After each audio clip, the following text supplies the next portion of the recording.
Sa palagay mo, bakit ang isa sa mga dahilan bakit nagko-quit ang mga real estate agent ay yung lack of goals? Lack of goals. Sabi nga ni Tony Robbins, no, setting goals are the first step to turn the invisible to visible. Siyempre, ang ating mga pangarap, invisible pa yan, di ba? Hindi, ibig sabihin, nasa isip pa lang natin yung mga pangarap mo. So, para ma-turn mo into visible ang iyong mga dreams, kailangan mong mag-set ng goal. Napaka-importante na sa atin, hindi lang siguro sa real estate, no, pero life in general, na mag-set tayo ng goals.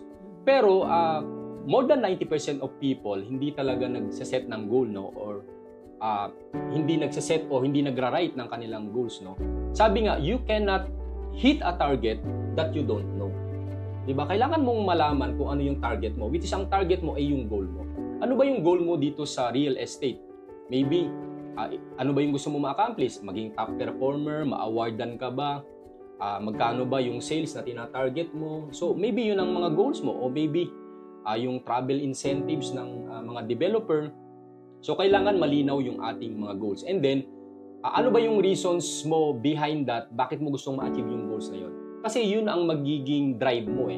Yun ang magiging hunger mo na kung saan yun ang magre-remind sa'yo every single day na kailangan mo mag-take action because you set goals. You set goals, di ba?